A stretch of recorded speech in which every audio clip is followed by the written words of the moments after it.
Settle in and dim the lights. Tonight we ride along the quiet routes of Long Island, where the garbage trucks hum and the past never quite stays buried. Settle in, lower the lights, and let this calm crime story follow an old mob figure whose world shrank from city-wide routes to tiny small street and a single trash can at the curb. You are welcome to leave a comment below with your local time and location if you want. Take a slow breath, relax your shoulders, and let us step gently into the story together. Chapter 1. The Man in the Passenger Seat. The first sound that reached Salvatore in the morning was not birds or traffic. It was the low, familiar growl of a truck somewhere at the far end of the block. He lay still in his bed in Suffolk County and let the noise roll through the quiet house like a slow tide. The engine rose and fell, a backup alarm chimed softly, and then a metal bin clanged in the distance. He smiled to himself, a small private smile that no one else ever saw, and only then did he swing his feet onto the floor. His knees complained, the way old knees do, but they still worked. That counted for something. He reached for his robe, the same plain robe he had worn for years, and shuffled toward the kitchen, following the scent of last night's coffee grounds. The house was modest and clean, nothing that would draw attention. The linoleum in the kitchen was a bit worn along the path between the counter and the table, where his steps had traced the same line morning after morning. On the refrigerator door, a couple of magnets held up a faded snapshot of grandchildren at a school play. A grandchild in a paper crown, another with too much glitter on a costume. No one looking at the picture would guess that the man who kept it had once been described in court as a powerful figure. He filled the kettle, set it on the stove, and checked the window above the sink. Out on the street the world was half awake. A neighbor in a bathrobe collected a newspaper from the front walk. A jogger in bright shoes trotted past, earbuds in, oblivious to everything but the beat in his head. The truck sound came again. Salvatore leaned forward and saw it at the corner, a modern front loader with a bright corporate logo on the side. The crew wore matching vests and hard hats, everything regulation, everything tidy. They worked quickly, cans up, cans down, arms moving like parts of a machine. No one shouted, no one argued. For a moment the sight layered itself onto an older picture in his mind. Another truck, older and a little dented, with a different name on the door. The uniforms were just jackets and caps back then, and the crew argued about baseball while they worked. On those mornings he would have been up even earlier, not as a spectator behind a curtain, but as a man with a route and responsibilities, and a phone that never seemed to stop ringing. The kettle whistled softly. He turned away from the window, poured hot water over the coffee in the small metal pot he used, and let the steam rise to meet him. The smell pulled him fully into the present. He moved slowly but with deliberate care as he set his single mug on the table, unfolded the local paper, and slid on a pair of reading glasses. He read the headlines the way some people say a rosary, one line at a time, patient and steady. Local tax issues, a school board dispute, an article about increased recycling regulations in the county, with a photo of bins lined up like soldiers on a curb. When he reached that story, he stopped and looked at the photo for a long time. The world had found new words for old habits: stewardship, sustainability, compliance, words that in his younger days would have been translated differently around certain tables. Back then the concern had been simpler.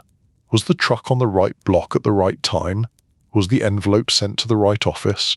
Was the price on the invoice the agreed price, no more and definitely no less? He took a sip of coffee, feeling the warmth settle in his chest. The clock on the wall ticked in a calm, stubborn way. Time kept its own schedule, one that no one could fix or rig. As he finished the article, he could hear another truck somewhere deeper in the neighborhood. He thought of it like a distant cousin of the old fleet, updated and rebranded. He imagined the dispatcher in a clean office, staring at a computer screen that showed routes as colored lines instead of notes on a clipboard. The routes were still there. The names had changed. The rules had changed. The rhythm had not. It was funny, he thought, how a life could be reduced in official papers to lines about racketeering and conspiracies. The papers never mentioned the small details. They never mentioned the way a man could look at a row of addresses and feel, almost physically, how the trucks and crews had to move so that every can was emptied and every customer stayed just satisfied enough not to call the competition or the police. The courts had called it a cartel. To him, it had always felt more like a complicated family business with too many uncles and more cousins than anyone could count. He finished his coffee and rinsed the mug. In the mirror over the sink, his reflection regarded him calmly. The hair was thin and white now, the eyes were still dark, still watchful. There were lines around his mouth from frowning, and a few from smiling, although the smiling ones had taken longer to carve themselves in. He pulled on a jacket and stepped outside to fetch his own trash can. He had set it out the night before, like any other resident on his block. The lid rattled when he lifted it. There was no special arrangement, no private service. He paid the town fee like everyone else. That fact amused him more than he would admit. As he rolled the can back up the driveway, he saw Mrs. Costello from across the street waving at him, her small dog tugging at its leash. She was friendly, chatty, and blissfully uninformed about his past. To her, he was just Mr. Avellino, the quiet older neighbour who sometimes helped bring in her groceries. She called out a greeting about the weather, about how the cold was creeping in earlier this year. He nodded and answered in a few polite sentences, letting her do most of the talking. That had always been none of his best skills, really. Other people filled silences with words. He let silences do some of the work. When he went back inside, he checked the small digital clock on the counter. It was still early. He had an errand to run, and after that a visit expected. An old associate had called the night before, speaking in careful phrases that were almost comically cautious, given how long both of them had been out of the main game. He remembered the voice on the phone saying that he wanted to catch up, maybe talk about how the business had changed, see if Sal still recognized the old landscape. There had been a chuckle on the line, tired and a little hoarse. The call had taken him back for a moment, back to a time when the phone never stopped, back to when he was younger, stronger, and usually in the driver's seat of a car heading toward Queens as the sky over the city glowed in shades of orange and purple. In those days, late at night, the roads from Long Island into the city were his private corridors. He would slide behind the wheel of a dark sedan, adjust the mirror, and wait for Tony Ducks to settle into the passenger seat. Tony would close the door with a precise motion and say in that dry voice of his that the weather was not bad, or that the traffic was heavier than expected, or that the radio had nothing but junk to offer. Always something small and ordinary first. They would roll down the expressway, headlights washing over the long curves of asphalt. The city skyline would slowly rise ahead of them, a jagged row of dark shapes against the lighter sky. Streetlights flickered by like beads on a string. In the car, the conversation was never about the worst possibilities. It was about drivers who needed a talking to because they were late too often, about customers who complained too loudly, about a union guy who wanted reassurances that the men would be taken care of. Every so often, Tony would ask about Salvatore's family.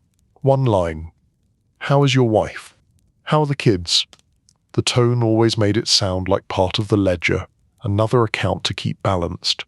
Salvatore had liked those drives, in a quiet way. Behind the wheel he felt the weight of responsibility, but he also felt a certain peace. The road did not ask questions. The car moved forward, and his hands knew what to do.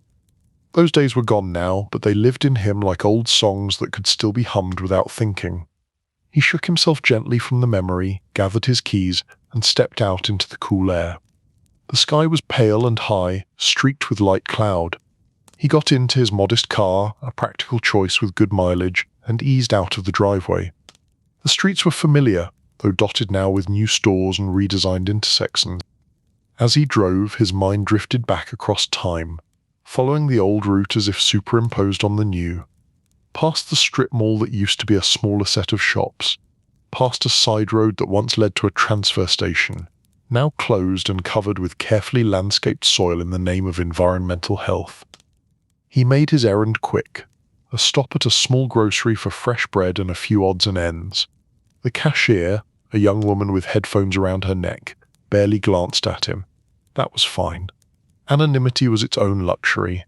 When he returned home, the afternoon had just started to lean toward evening. The light turned softer, the shadows on the street stretching a little longer. He put away the groceries and set a small pot of sauce on the stove, low and steady. The house began to smell like tomatoes and basil. The knock on the door came just as he was wiping his hands on a towel. He knew who it was before he opened it. There was a way old associates knocked, a rhythm that was not quite like neighbors or delivery people. He opened the door to a man roughly his age, though a bit heavier. The visitor wore a good coat and an expression that mixed caution and warmth, like someone approaching a dog that used to bite but had long since lost most of its teeth. They greeted each other without fuss. No handshake theatrics, no long exclamations, just a name spoken, a nod, a step inside. They settled at the kitchen table with coffee, steam curling between them. The talk began with the usual topics: health, grandchildren, the strange speed of time. Then, inevitably, it turned toward the old trade. The visitor told him that the routes were different now. Everything was bidding and contracts and electronic records. No one wanted cash. No one wanted to hear about an arrangement. If a customer did not like the service, they called a toll-free number and complained. There was a whole department for that. The visitor shook his head, half annoyed, half impressed. He said that the days when a word from the right person could settle a dispute were mostly gone. Now you needed permits, consultants, and public relations plans. Salvatore listened, nodding slowly. Inside, he felt both left behind and strangely relieved. His guest told him about new targets for recycling and about cameras mounted on trucks to make sure drivers followed the rules. He described safety trainings and online courses, words that felt almost foreign in that kitchen with its older cabinets and simple tablecloth. For each new development, Salvatore found an older echo. Cameras were just the latest version of an extra set of eyes from the office. Recycling targets were another form of pressure from above, something to be managed with a combination of careful work and quiet bending of the rules. The difference, he thought, was that now the rules came with thick manuals instead of nods and winks, and the consequences, when things went wrong, arrived in letters and hearings instead of quiet meetings in parked cars. They shared a small laugh over that, not because any of it was especially funny, but because old men talking about the past always seemed to find some way to laugh at it. As the sky outside darkened, the conversation drifted toward the inevitable subject of regret. Not directly. No one at that table used that word. Instead, they talked about the old names who were no longer around, men who had gone to their rest early, or had spent long years inside. Salvatore did not speak much about his own time away. He did not need to. The other man knew the outline. It had been written in news stories and court documents, stacked in dusty boxes somewhere in federal storage. He simply said that time had a way of stripping away excuses. The visitor nodded. Later, when his guest had gone and the kitchen was quiet again, Salvatore stood at the window and watched the streetlights blink on. A late truck passed at the far corner, lights glowing in the dusk. He listened to the familiar engine tone fade into the distance. It struck him that for all the changes, the world still needed someone to carry away what people did not want to see. It had always been like that. He had been part of that work in a complicated, sometimes wrong way. Now others did it under stricter rules, wearing brighter uniforms, but the basic truth remained. He turned off the kitchen light and let the house settle around him. Tomorrow would come with its own routine. For tonight, he was just a man in a quiet house on Long Island, listening to the soft echo of old engines in his memory, and preparing himself, without knowing exactly why, for more memories to rise. Chapter 2: Garbage Routes and Quiet Rules. Before the trials, before the headlines, before the attorneys with their briefcases and careful smiles, there had been mornings that felt almost simple. Salvatore remembered one such morning as clearly as if it were pressed like a leaf between the pages of a book. The kitchen table was covered with a worn plastic cloth patterned with small blue flowers. Over it lay a large folding map of Long Island and the outer boroughs, edges curling up like a tired dog.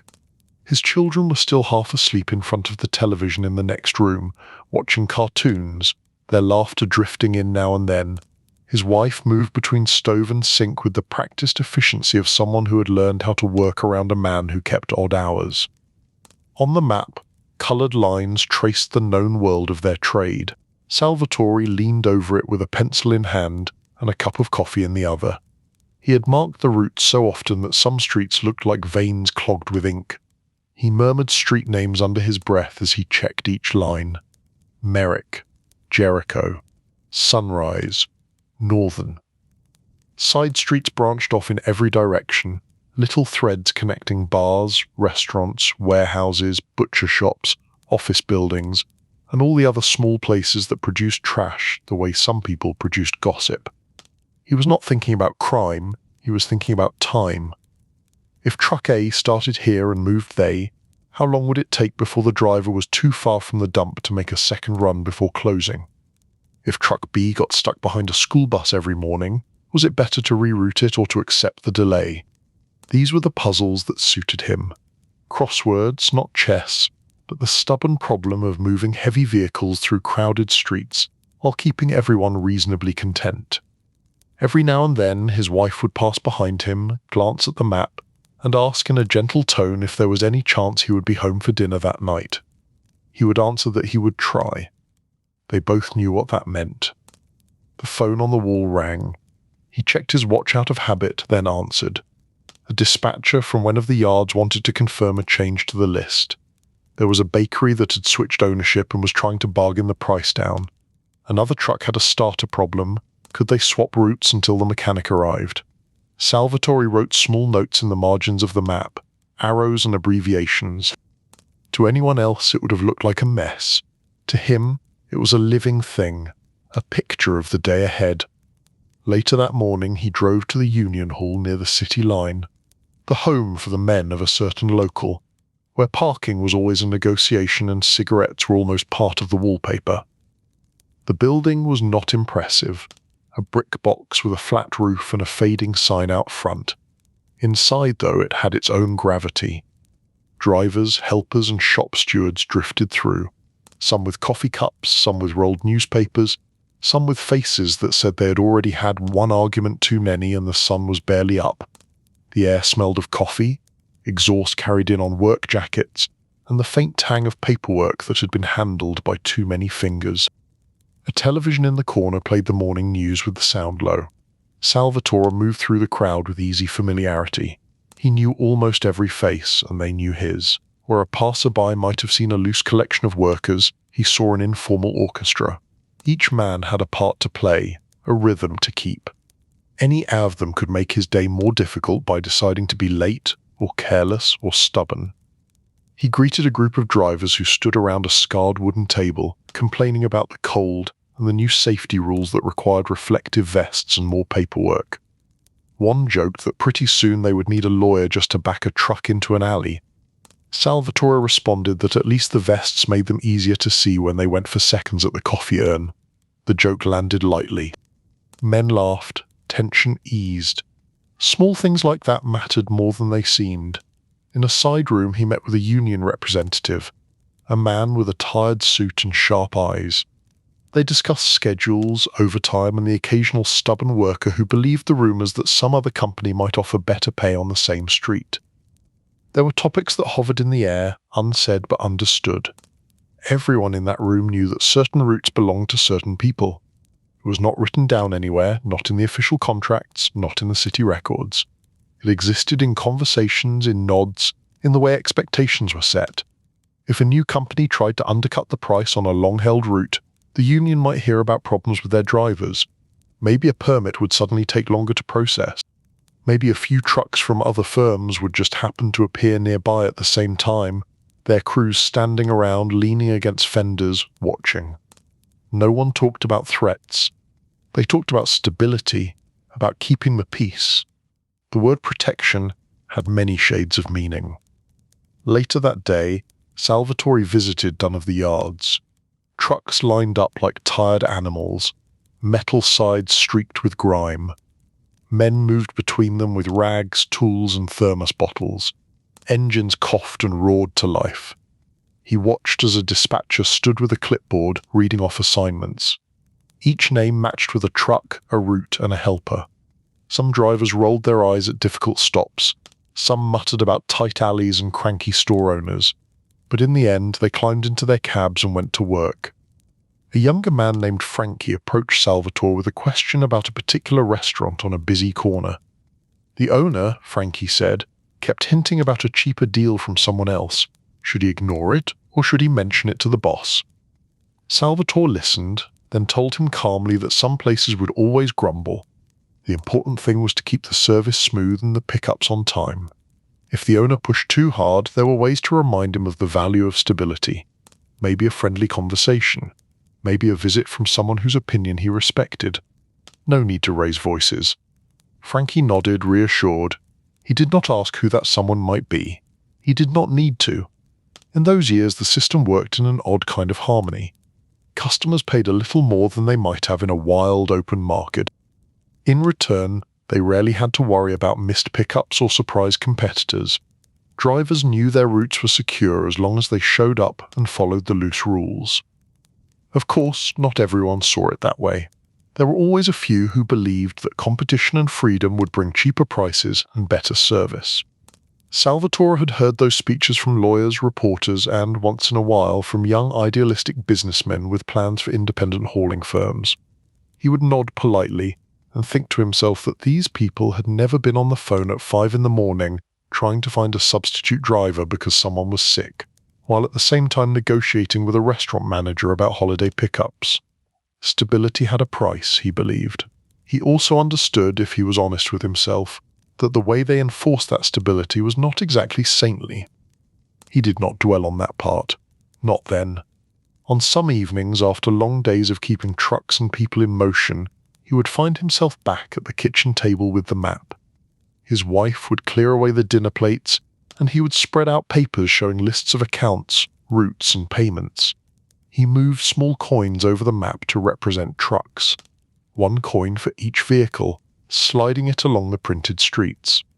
It amused him, the little private game that helped him visualize the flow. His wife teased him that he was playing with toys. He replied that it was cheaper than hiring consultants. Sometimes a child would wander in, see the map, and ask innocent questions about which lines were theirs. He would show them, tracing a finger along a stretch of road and saying that this one, and this one, and this one were taken care of by their people. He made it sound like a matter of pride and responsibility. In those moments, he could almost believe that he was simply a businessman with a knack for logistics. The darker edges of the enterprise stayed out of sight, like rats that avoided the light of a passing truck. Yet the quiet rules were always there, humming beneath the surface. When a small independent hauler started knocking on doors in a neighborhood that had long been tied to the established firms, word would reach him quickly. A driver would mention seeing a strange truck. A customer would casually bring up a brochure left on a counter. Salvatore would make a note. Sometimes that was all that happened. The newcomer would realize the water was too deep and move on. Sometimes, though, the newcomer would persist. In those cases, he might suggest that someone pay the independent a visit. The visitor would not go alone, and he would not arrive in an angry rush. He would pick a quiet moment, maybe early evening, when the new hauler's truck was parked and the office was thinly staffed. The conversation, as Salvatore imagined it, and as he occasionally heard it recounted, would be framed in terms of advice. The neighborhood was already taken care of. There were other territories less complicated. It would be safer and more profitable to look elsewhere. If the independent insisted on staying, then the quiet rules would adjust. Routes that had once been calm would suddenly see small inconveniences. Someone might lose track of a permit application. A supplier might decide to reconsider a contract. Nothing dramatic at first, just an accumulation of small messages. The goal was not chaos, the goal was to prevent it. That was how he thought of it in those days. The price of peace was paid in controlled pressure. From time to time, he found himself in small meetings with men who did not show up on any of the official company lists. They met in back rooms of restaurants, in social clubs where the coffee was strong and the walls held photographs of old country landscapes. There, the talk was less about trucks and more about respect. Someone might be unhappy about a rival firm stepping too close. Someone else might be worrying that a certain union official was listening too closely to outside voices. Salvatore's role in those rooms was to provide facts and to translate those facts into suggestions. He had a calm manner that made him useful. When tempers started to rise, he could lower them with a firm statement about what the routes could bear, what the men would accept, and what the customers would tolerate. He did not raise his voice. He did not pound the table. He laid out the options like items on an invoice. If they pushed too hard in one direction, this would happen. If they backed off too far, something else would happen. Occasionally, someone would hint at a more drastic solution. The room would go very quiet. Salvatore would look down at his hands and focus on the pattern of the tablecloth. Those moments made him uneasy even then.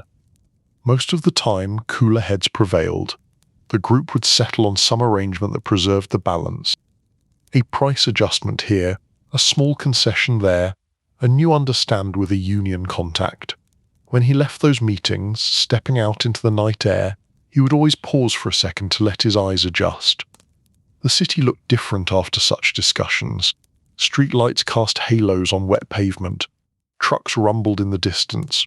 Ordinary people crossed intersections, carrying groceries or holding children's hands, completely unaware that their trash pickup schedules had just been protected by an invisible agreement. Back at home, the noise of that other world faded. He removed his shoes at the door. His wife might be asleep already, or reading in bed. He would check on the children, watching their quiet breathing in the dark. There were moments, brief and undefended, when he wondered what they would think if they knew exactly how their comfortable routines were maintained. Then he would push the thought away. Children did not need to know the details of shields held over them, so the days rolled on, a blend of kitchen table maps, union hall banter, yard visits, and small meetings where the real lines of the business were drawn. From the outside, the private sanitation industry looked like a simple service. You put out your garbage, it disappeared. The trucks were just loud background noise. The men driving them were just workers in stained uniforms. Inside, as Salvatore knew, there was a complex choreography. It rested on human nature as much as on any written law. People liked predictability. They did not like surprises, unless someone convinced them those surprises were cheap and safe. He ensured that surprises were rare and that anyone trying to cause too many of them felt an invisible hand on their shoulder. At the time, this seemed like a kind of justice. Later, sitting in courtrooms and cells, that belief would fray. But in the years when the system was still strong, he moved through it with the certainty of a man who trusted his own reading of the map. He did not know, on those quiet mornings and busy afternoons, that the edges of that map were already starting to curl. New regulations, new investigators, and new independent voices were waking up, somewhere beyond the lines he had drawn. For now, though, he leaned over his kitchen table, pencil in hand, tracing routes like arteries of a city that still seemed to beat to his rhythm. He sealed the latest adjustments in his mind, folded the map with practiced hands, and prepared for another day in a world where garbage was never garbage, and peace always came with a hidden invoice. Chapter 3: Echoes at the Way Station. The first time Salvatore noticed the new truck, he was standing on a low rise of packed dirt near a landfill, watching a line of vehicles inch their way toward the scale. The air smelled of diesel and old cardboard. Gulls circled lazily overhead, calling out in harsh, impatient voices that sounded like gossip. He had been talking with one of the scale operators about nothing special. Weather, a ball game, something about a new rule from the county that required extra forms for certain loads. His coat collar was turned up against the breeze, and his shoes had collected a fine grey dust that no amount of brushing would fully remove. The line of trucks was familiar. He knew most of them by sight. There was the old rear loader from a company they treated gently, a family outfit that never tried to undercut the arrangement. There was a gleaming green truck from one of the bigger firms, the kind that liked to sponsor local kids' teams for the good publicity. Then came a truck he did not recognize. The name on the cab door was smaller, not that of the standard banners he was used to seeing. The paint job was clean but a little plain, as if the company had not yet decided how fancy it wanted to look. The truck crept forward, its driver leaning an elbow out the window. He looked younger than most of the men in the line, with a posture that said he still believed his back would never betray him. The scale operator nodded toward the new arrival. That Anne, he said softly, had been showing up more often the past few weeks. Independent outfit. Came in with a contract from a couple of commercial strips that used to belong to people Salvatore knew on a first-name basis. Salvatore watched the operation with a neutral face. He asked for the name again, as if simply trying to remember a detail for some minor paperwork. The operator repeated it. The driver eased the truck onto the scale, looked straight ahead, and waited for the wave to pull forward. There was no obvious defiance in his expression, but no nervousness either. Just a man doing his job, trusting that someone had handled the arguments for him. Salvatore filed it away. Later that week, in a modest office above a small yard, he saw the same name on a clipboard. A dispatcher, flipping through route sheets, muttered that this independent company had picked up accounts from a little stretch they had always assumed was off-limits to newcomers. The shift was small, just a handful of customers, but to men like Salvatore, such changes felt like hairline cracks in a window. If you were patient, you could see them spread. He asked who owned the outfit. A driver chimed in. He had heard names. One of them was Quebecer, another was Barstow. People said they were serious, that they had gone to court more than once, that they had some kind of civil case about the industry. The names hung in the air for a moment. Salvatore repeated them quietly. He did not know the men personally, not yet. He knew the type, though. The ones who believed that the market should be open and that agreements made in cigar smoke and coffee steam were not binding. On another morning, he glimpsed one of them at a transfer station out on the island. The man stood near his truck, talking with a worker in overalls. He had a plain jacket, a solid build, and the focused look of someone who spent more time thinking about routes than about social clubs. Salvatore did not approach. He had no reason to start that conversation, not at that point. He watched from a distance, absorbing the small details, the way the independent hauler checked his paperwork carefully, the way he spoke to his helper with a tone that mixed urgency and camaraderie. He felt a strange mixture of irritation and reluctant respect. It took nerve to step into a field that others considered spoken for. It also took a certain amount of stubbornness, the kind that could lead to serious trouble if not carefully redirected. That same season, whispers reached him from the union hall. Some workers said that the independents treated their men well, that they paid on time, that they pushed back against certain expectations about who they should hire and which routes they should avoid. Others muttered that the independents were risking more than they realized. They were not playing by the unwritten rules that had kept things relatively calm for decades. The words racketeering and conspiracy were not part of the coffee break talk. Those were courtroom words, suited to paper and long arguments. On the ground, the language was simpler. Respect, territory, peace. Still, the larger vocabulary was starting to intrude. One afternoon, Salvatore sat in a small office with a calendar on the wall and a stack of invoices on the desk. A lawyer from the city, younger than most of the drivers and full of brisk concern, had asked for a meeting about the growing attention on the industry.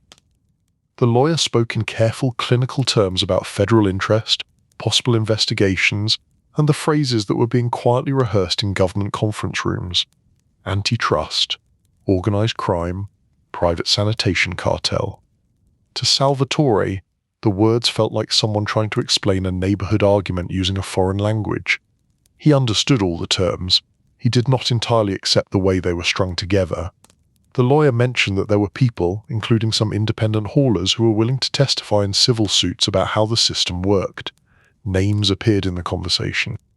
When the surnames Quebecer and Barstow came up, the lawyer watched Salvatore closely. looking for a reaction. Salvatore gave him nothing dramatic, just a slow nod, as if he were hearing the names for the first time and filing them away as figures in a puzzle.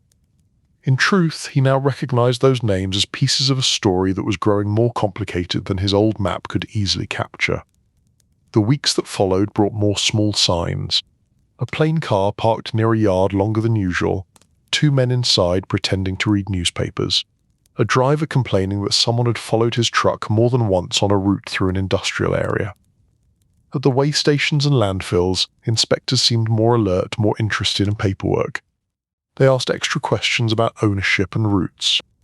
They flipped through manifests with exaggerated care, making notes that would they sit in files labelled with the case captions that later showed up in court databases. Salvatore found himself being more cautious without fully admitting it, even to himself. He avoided certain social clubs on nights when he knew certain people would be there. He kept some conversations shorter. He chose his words with greater care when discussing problem accounts. One day he arrived at a landfill entrance to find a line of trucks waiting longer than usual. At the gate, a small group of men in windbreakers spoke with the staff while clipboards and identification badges flashed.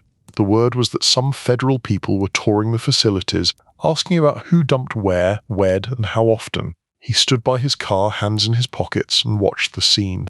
He looked like any middle-aged man checking on a company operation. No one paid special attention to him. He liked it that way. A driver he knew, an older fellow with a crooked cap and a quick tongue, shuffled up beside him and whispered that the suits were probably counting banana peels. Salvatore responded that maybe they were just lost and looking for a better assignment. They exchanged a chucker that did more to steady the driver than it did to ease Salvatore's own unrest. Later, as he drove back along the highway, he noticed how certain cars seemed to linger in his mirrors. It might have been his imagination, or it might not. Years in the business had sharpened his sense for patterns. Something in the flow felt less natural. The independent names kept surfacing. He heard that Kubeka and Barstow were pushing on legal fronts, not just on the streets. They were said to be giving statements, filing suits, challenging the way routes and customers were divided. They were described, depending on who was speaking, as troublemakers, reformers, idealists, or simply stubborn men who did not know when to stop. In a meeting with a few trusted associates, held in a back room where the light was dim and the coffee strong, their names came up again. The tone was more serious. One man expressed frustration that these independents did not understand the balance they were disturbing.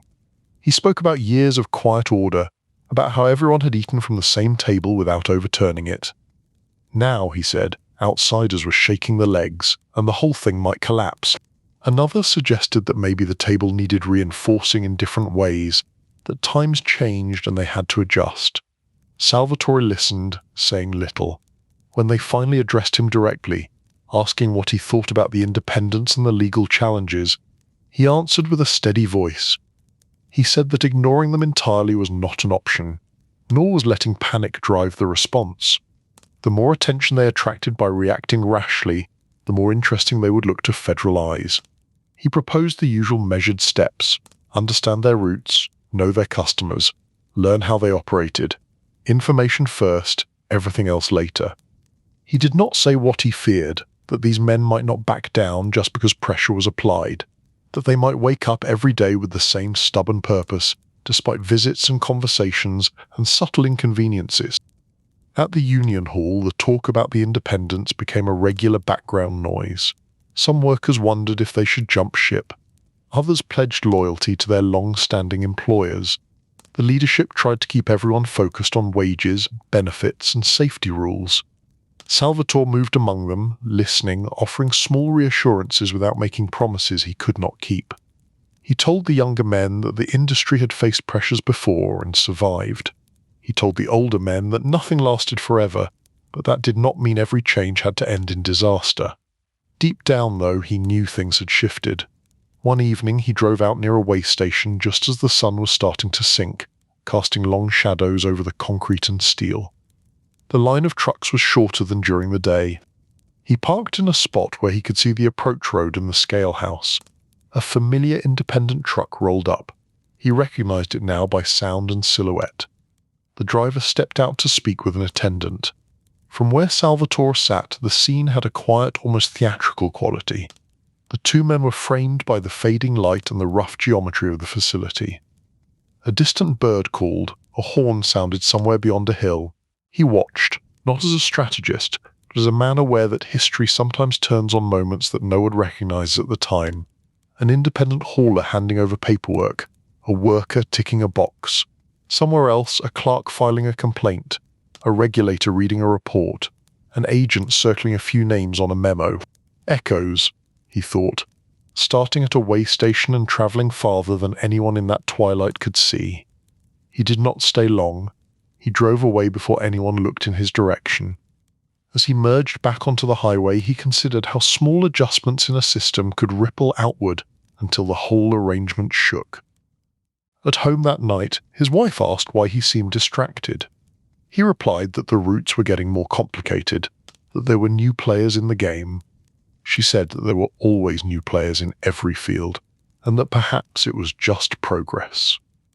He smiled faintly and agreed with her, because sometimes it was easier to accept that word than to explain why this kind of progress felt less like smooth evolution and more like a fault line beneath a familiar street.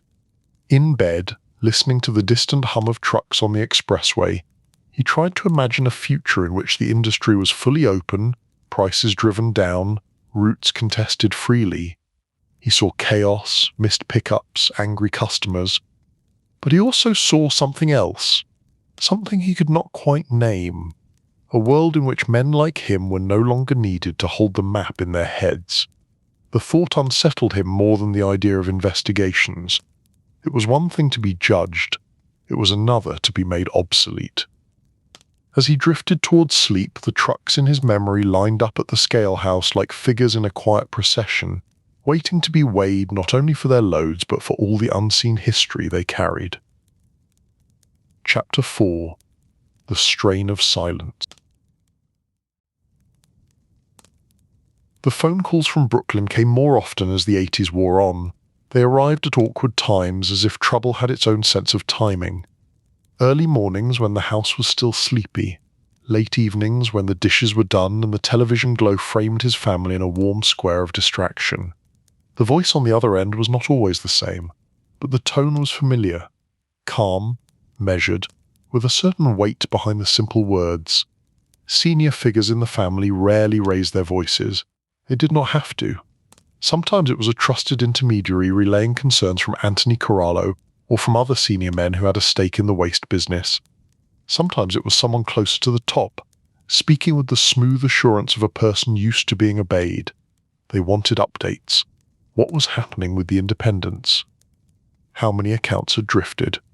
Which union figures were steady and which were suddenly too friendly with outsiders, or with lawyers with government contacts? Salvatore answered carefully. He had always been cautious with his words, and now that habit became a survival tool. He reported facts, not guesses. Where there was uncertainty, he said so.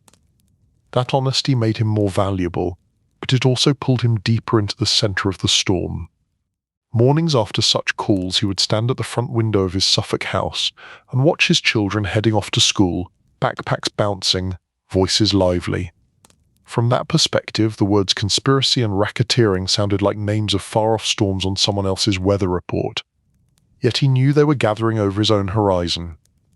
At the breakfast table, his wife picked up on the tension without knowing all its details. She sensed it in the way he checked the clock more often, in the way he folded the newspaper with sharper creases.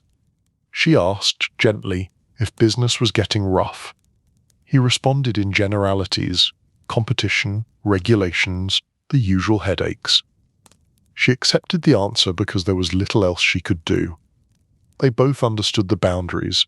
Family dinners became a kind of fragile truce between his two lives. The table was set with care. The food was simple and comforting. His children talked about teachers, friends, and small grievances that felt enormous to them and adorably minor to him. He listened, nodded, and laughed in the right places. Inside, part of him floated somewhere above the room, watching as if it were an exhibit in a museum called Ordinary Family Life, When the phone rang during these dinners, and it did more often than most households would tolerate, he would excuse himself with a muttered apology. "It might be work," he would say. In the small hallway by the kitchen, he would answer. The voices from Brooklyn brought the other world into that domestic space, their questions and expectations threading through the floral wallpaper and family photographs. They wanted assurance that the pressure from independents like Quebecer and Barstow would be managed. They worried about emboldened customers and about union men who smelled change and opportunity. Some callers hinted that stronger measures might be needed. Their language stayed coded, but the meaning hung behind the syllables. They spoke of making examples, of sending messages, of restoring respect. Salvatore felt the strain of those conversations like a knot in his chest. He understood their concern. He also understood, more keenly than some of his higher-ups, just how closely federal eyes were watching now. He had seen the plain sedans near landfills, the extra inspectors at transfer stations, the way city and county officials suddenly insisted on following every rule with almost religious zeal. Each time someone suggested a harsher approach to the independents, he imagined not just the immediate consequences, but the long tail of legal trouble that would follow. Federal agents would not ignore dramatic gestures. They would treat them as invitations. So he tried to steer the callers back toward patience. He spoke of long-game strategies, financial pressure, competitive pricing in selected areas, quiet conversations with suppliers and bankers, all the subtle levers that could be pulled without creating headlines. His interlocutors listened, but they did not always sound convinced. The old instinct in that world leaned towards swift, decisive action. After hanging up, he would pause in the empty hallway, resting his hand on the receiver as if it were still warm. He took a breath, then returned to the dining room. The children might be trading jokes or arguing over the last piece of bread.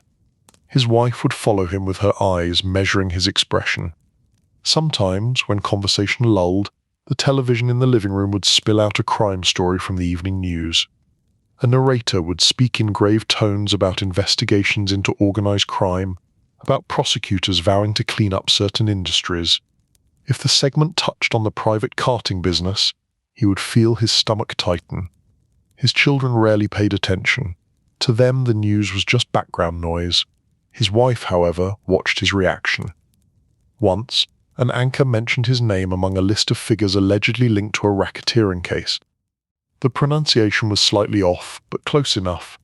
His youngest child asked, with the cheerful bluntness of youth, if that man on the screen was related to them. For a moment the room held its breath. His wife looked at him. He answered calmly that there were many people with that surname in the region, and that the television liked dramatic stories. Then he turned the channel to a harmless game show. The children lost interest after a few moments and drifted back to their own concerns. Later that night, in bed, his wife asked in a quiet voice if they should be worried. He chose his words with care. He said that officials were making lists and that his name might appear on some of them. He said that he would deal with whatever came, that he would keep them as safe as he could. She accepted this, because she trusted him, and because there was no alternative plan. They had built their lives on the foundation of his income, his connections, and his judgment. Changing that structure now would have been like trying to move a house without disturbing the furniture. The strain did not show itself in shouting matches or public scenes. It lived in the spaces between words, in the nights when he lay awake listening to the refrigerator hum and the distant thrum of highway traffic. He thought of men like Quebecer and Barstow, who had, according to rumour, talked to lawyers and officials about how the system worked. He wondered if they slept soundly, or if they too stared at ceilings, weighed down by heavy decisions. He could not paint them as simple villains or heroes in his mind. They were competitors, yes. They were, from his side of the fence, destabilizing forces, but they were also men with families, with their own sense of what was right. In rare, unguarded moments, he admitted to himself that it took a certain courage to stand up to a structure as entrenched as the one that governed the carting routes. That courage might seem foolish from his perspective, but it was courage nonetheless. In the meetings with his own people, however, he could not allow such nuance to show. When he sat down with representatives of the family in quiet Brooklyn rooms, the talk was brisk. The independents, he was told, will make too much noise. The unions were under pressure. Law enforcement was sniffing around. Something had to give. They asked for assessments. Would the independents back down under economic pressure alone? Would the legal challenges they were involved in produce real damage? Salvatore answered that the legal cases were dangerous not just because of potential verdicts, but because they invited attention. Every document filed, every witness statement, was a thread that investigators could follow. He recommended strategies that involved negotiation where possible, offer certain customers slightly better terms to keep them from jumping, work with union leaders to steady their people with assurances about pension contributions and benefits, present a united front of normalcy. In the back of those rooms, the older men listened, weighing his words. Some of them looked tired, their power now as much about reputation as about day-to-day control. They had built lives on firm roots and quiet arrangements. The possibility that the ground itself might be shifting made them deeply uneasy. Now and then someone implied that examples might be necessary. They did not specify what kind, they rarely needed to. The idea hung in the air like the faint smell of smoke after a match had been struck and blown out. Salvatore did what he could to delay such thinking, to turn conversations back towards subtle pressure and patient strategy. But he could feel the mood hardening. People who had spent decades maintaining quiet order did not adjust gracefully to being challenged in courts and newspapers. At home, the silence grew heavier. His wife stopped asking certain questions because she sensed that the answers would not help her sleep. His children grew into teenagers, then young adults, each with their own opinions about authority and fairness. They spoke about politics, about corruption in distant offices, about the need to clean up various institutions. Sometimes the private carting industry appeared in those discussions, framed by the media as an example of entrenched corruption. He listened without interrupting, feeling the odd dislocation of a man hearing his own story told back to him in simplified terms, with himself cast as some of the shadows at the edge of the frame.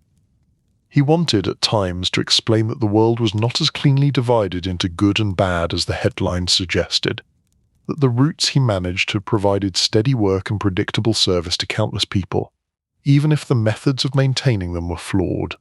But he knew that any such speech would sound like justification, so he kept his thoughts to himself and let his children vent their righteous frustrations at the television, the newspaper, and abstract figures they would never meet.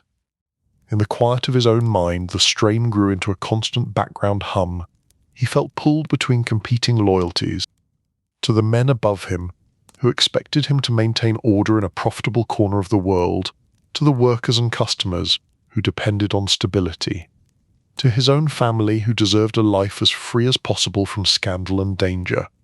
And then there was the final loyalty, the one he had long kept at arm's length, loyalty to his own sense of what was decent. He had always told himself a story in which his actions, while not spotless, served a greater good of maintaining peace. Now, as talk of more drastic responses to the independents increased, that story became harder to sustain. On sleepless nights, he walked softly through his dark house, careful not to wake anyone. He stood at the front window and stared out at the quiet street. The garbage cans lined up at the curb looked innocent, almost childlike, in the sodium streetlight. In those moments, he imagined futures branching out from the choices being discussed in smoky rooms. In some futures, cooler heads prevailed and the industry adapted, accepting legal changes and competing in a new, more open way. In others, hotter passions ruled, leading to actions that could not be taken back. He felt himself standing at a crossroads where every path involved loss. If he pushed too hard for moderation, he risked being seen as weak, even disloyal. If he went along with harsher measures, he knew he would cross a line inside himself, regardless of what any court might eventually say. Yet the system he served did not recognize such internal lines. It only measured results, routes held, prices maintained, challenges suppressed. The silence of his house in those hours weighed more heavily than any shouted argument could have. There was Noden to explain himself to but the quiet. He thought of the weighing scales at the landfills, that steady beam measuring the mass of each truck. In some private corner of his mind, he pictured a similar scale for human choices, for the balance between loyalty and conscience. The needle, he felt, was starting to tremble. Chapter 5. The Summer When Everything Changed. The heat settled over Long Island like a heavy blanket that summer, a slow pressing warmth that lingered even after the sun went down. On some afternoons the air above the blacktop shimmered, and the smell of hot tar mixed with the usual odours from dumpsters and loading docks. For men in the waste business, summer had its own rhythm. Restaurants overflowed, beach crowds left overflowing cans by the boardwalk, ice cream shops burned through paper cups and napkins. Trash weight went up, tempers rose with it, and trucks worked harder. Salvatore moved through those days with the practiced calm of someone who had seen many summers come and go. Yet underneath his steady exterior, something felt different, like a faint vibration under the surface of the road. He noticed it first in the way people watched each other. At the transfer stations, drivers took longer looks at unfamiliar trucks. At union meetings, conversations dropped to a murmur when certain names came up. In coffee shops near the yards, there were more quiet huddles in corners. The independent haulers, including the ones with the surnames that had started to echo through his life, kept running their routes. Their trucks rolled along streets that the old arrangement had long considered settled. They did not seem afraid, at least not from a distance. Rumours moved faster than any truck. Some said the independents were working closely with lawyers, building cases, collecting stories from customers and drivers about intimidation. Others claimed they were cooperating with government people, describing the private carting system in careful detail. Salvatore listened to these stories and sifted them the way he would sift through route reports. Some details rang true, others felt exaggerated. The one fact he could not ignore was that federal interest was now a constant presence, the way humidity hung in the air. One particularly hot afternoon, he drove through East Northport with his window cracked just enough to let in some breeze. The town was full of small stores and low-brick buildings that looked almost sleepy in the light. Children rode bikes in loose groups. Sprinklers hissed over patchy lawns. He passed a small commercial strip that he knew well. Years earlier, every account there had been settled in quiet conversations. Now, one of the dumpsters bore a logo he did not recognize, a modest design that belonged to one of the independents. He slowed only slightly, letting his eyes take in the scene without turning his head too much. A helper from the new company was sliding a container back into place, wiping sweat from his forehead with his sleeve. For a moment, Salvatore imagined walking over, introducing himself, asking how the summer was treating them. He could picture the conversation as one professional to another, talking about fuel costs and long days, leaving unspoken all the other layers that hung around those metal bins. Instead, he drove on. Some meetings, he knew, were better left to others. Toward the middle of that summer, word reached him that there would be a small gathering down by the water one evening. It was presented as a casual get-together, a chance for a few men to breathe air that did not pass through a diesel engine first. He arrived near dusk. The spot was an unremarkable stretch of shoreline where the bay lapped quietly at a rocky edge. The sky above the water was a faded blue, streaked with pale orange where the sun had dipped. A few cars were parked in an uneven row. Men stood in small groups, their silhouettes outlined against the remaining light. The breeze coming off the water was cooler than the heavy air inland. It carried the faint scent of salt and seaweed, a welcome break from the usual smells of his trade. He joined the group that mattered, with a nod that served as greeting and acknowledgement. There were men there whose names appeared in newspapers, though rarely spelled correctly. Others were known only in certain circles, respected for their ability to keep problems from becoming headlines. The conversation started, as it often did, with ordinary remarks. The heat, the ball teams, complaints about traffic on the expressway. Men laughed softly, their voices blending with the gentle slap of water against stones. Then the talk turned, almost without anyone noticing exactly when, toward the independents and the sense that the old order was under open challenge. Someone mentioned the latest stories about legal actions, about how certain independent haulers were cooperating in civil suits that laid out, in painstaking detail, the ways routes had been controlled for decades. Names were spoken. including the ones that now carried weight.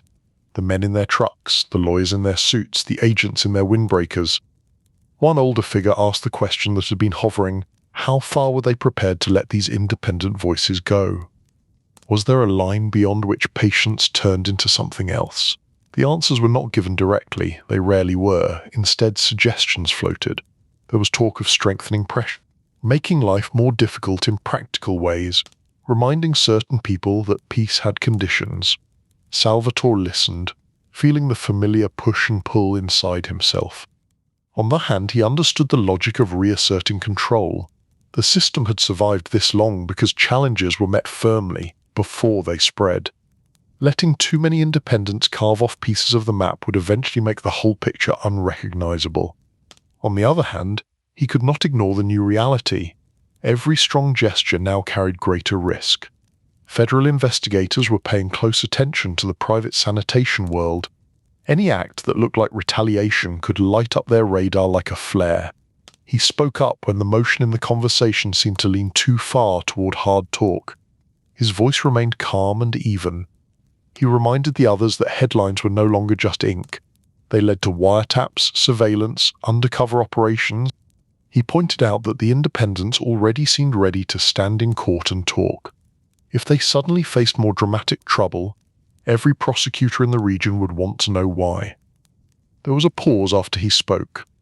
Men looked away toward the water, each measuring the cost of restraint against the satisfactions of decisive action. One of the senior figures finally nodded and murmured that he had a point. No one openly promised anything, but the drift of the talk shifted slightly, back towards strategies that involved pressure without overt spectacle. The sun disappeared entirely while their voices rose and fell. When the meeting broke up, the sky was dark, and the water reflected only thin lines of light from distant houses. Salvatore stood for a moment by himself, watching the bay. In the dark surface he imagined all the things that could sink without a trace and all the things that could not. He drove home slowly that night, the road nearly empty. His headlights traced familiar curves. The radio played soft old songs that barely reached his attention. His mind stayed with that shoreline, with the faces half lit by fading day, with the unsaid sentences that hung between their chosen words. Summer pressed on. Near the end of the season the weather broke for a few days. Rain swept through, washing dust off the streets and leaving puddles in the ruts behind the yards. The air felt lighter, but the mood in the industry did not. One evening, as he sat alone in his car outside a small office, the wipers ticking slowly back and forth, he turned on the radio to pass a few minutes before a meeting. The announcer spoke in a routine cadence about traffic, local politics, a minor celebrity scandal. Then the voice changed. It took on that careful, serious tone that told listeners something heavier was coming. There had been, the announcer said, a violent event at the office of a private carting company in Suffolk County. 2 men were reported unalived. Their names were given. They were names that had been on Salvatore's mind for months, the stubborn independent haulers. He sat very still, his hands resting on the steering wheel. Outside, rain drummed on the roof and blurred the view through the windshield. Inside the car, the words from the radio seemed oddly distant, as if they were being broadcast from a different world. Details were scarce in that first report. There were mentions of police, of shock in the local business community, of neighbors describing the sound of shots. The announcer used phrases like execution style and organized crime ties. The language felt cold and impersonal, fitting those men into slots in a story model that had been used many times before. The report moved on. Sports. Weather. A song. Salvatore turned off the radio and sat in silence. The only sound was the rain and the slow rhythm of the wipers. His reflection in the windshield looked pale and older than he felt. He did not cheer or curse. He did not speak to the empty car. He simply let the reality settle in. A line had been crossed. The kind of line that did not fade, even when people tried to step over it and keep moving. He thought of the way station where he had watched the independent truck roll onto the scale. He thought of the small office where those men had likely mapped their own routes and worried their own worries. He thought of families who would now be sitting in shock, of workers who would wonder if they should even show up the next day. In his own world, explanations would be offered in careful language. Some would say that examples had to be made. Others would insist that things had gone too far, that such an outcome would invite exactly the kind of federal attention they had tried to avoid. He knew already that investigators would swarm this case. The combination of independent haulers, prior legal disputes, and whispers about the cartel would be irresistible to prosecutors. In the days that followed, news stories multiplied. Newspapers ran photos of the crime scene, of officers behind barricade tape, of grieving relatives. They reran older articles about the civil suits and about the structure of the private sanitation industry. Experts appeared on television to explain how mob influence worked. Salvatore read and watched these reports with a detached expression, but inside something cold had settled. He could not claim surprise. The possibility had hung in the air at every tense meeting that summer. The decision, when it came, had been made somewhere above his exact line of command, or beside it, or perhaps with his own cautious objections included and disregarded. Yet he also could not deny a sense of personal responsibility. The system he had helped maintain, with its quiet rules and informal pressures, had always contained the seed of this kind of outcome. He had spent years telling himself that such extremes were rare, that his role was mostly about keeping things from reaching this point. Now the distance he had tried to preserve between himself and the darkest possibilities shrank. At home, the story dominated the news for a while. His family watched the coverage at the dinner table. His children reacted with shock and anger. His wife watched him closely. When his name appeared in none of the longer newspaper pieces, described as a high-ranking figure in the waste cartel, his wife folded the paper carefully and set it aside. They did not discuss that paragraph aloud. In quiet moments, he imagined alternative summers. In Nen, the independents backed down under pressure and found other lines of work. In another, the industry found a way to absorb them, to recognize their stubbornness as energy to be channeled rather than crushed. The summer he actually lived through had chosen a harsher path.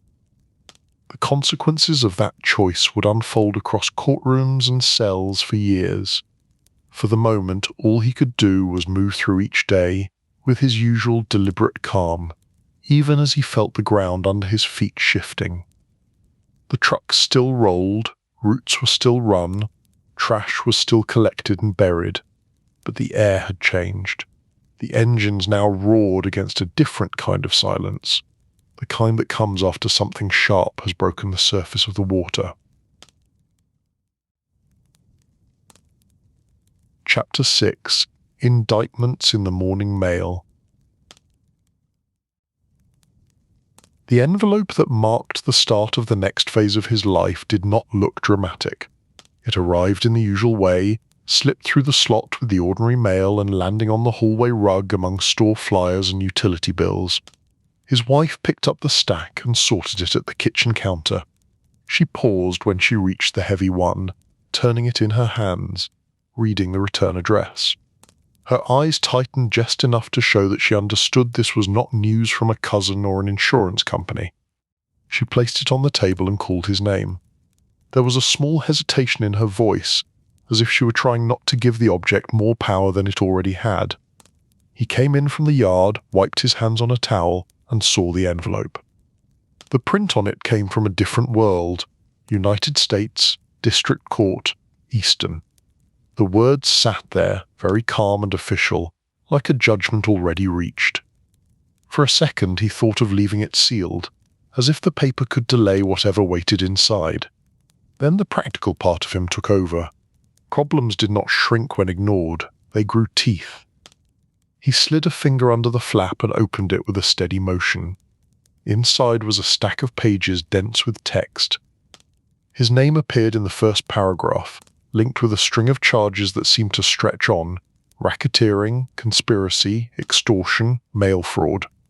The document laid out the government's view of his life as if it were a simple story. Routes controlled by illegal means, competitors pressured, customers deprived of fair competition. The words private sanitation cartel repeated more than once. He read slowly, line by line, as if navigating a dangerous road in thick fog. Each page described scenes he recognized but did not fully accept in the way they were framed. Agreements that he had seen as pragmatic arrangements were recast as criminal acts. Relationships he understood as mutual obligations were described as fear-based control. His wife sat across from him, hands folded tightly in her lap. She did not interrupt. When he reached the end, he placed the pages back on the table, squared them with unnecessary care, and said quietly that they would need a good lawyer. There was also a separate notice tucked in the packet, a summons to appear, a date and time when his path would cross officially with the government's. No more rumours or television mentions. This was the formal beginning. News of his indictment reached others almost as quickly as it had reached his mailbox. Phones rang in yards and union halls. Men shook their heads, some with sympathy, some with caution. A few with thinly hidden satisfaction that attention had moved from their own names to his. In the days that followed, he met with attorneys in conference rooms that all seemed to have the same bland artwork on the walls and the same carafe of lukewarm coffee in the centre of the table. The lawyers spoke a fast, precise language. They referred to cases with long titles. They explained possible sentencing guidelines, plea options, the strength of evidence based on witnesses and paper trails. They had read the civil cases about the private sanitation industry, including the ones where independent haulers and customers had laid out their experiences in depositions. They had copies of transcripts where men like Quebecer and Barstow described threats and pressures, now frozen forever in the neutral type of court reporting. Salvatore listened, absorbing the information like a driver taking in road signs. Part of him felt strangely detached, as if they were discussing someone else. Another part recorded every detail with the same careful attention he had once given to route schedules. The lawyers wanted to know his side of the story.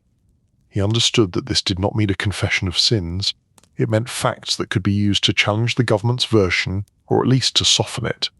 He told them about the history of the waste business, about how routes had been stable for decades, about the way unions, companies and families had developed a network of understandings. He described his role as administrator, mediator, organizer. When they asked directly about pressure on independence, his answer became more cautious.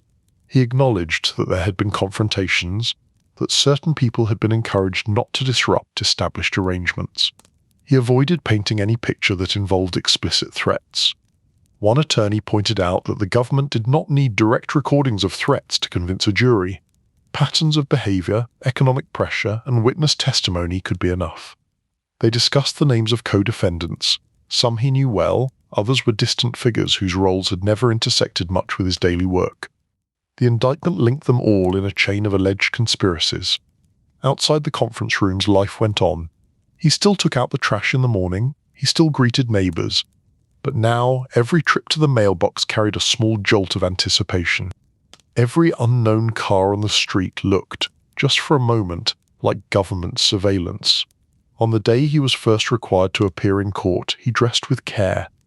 A simple suit, nothing flashy, nothing that looked like defiance or surrender.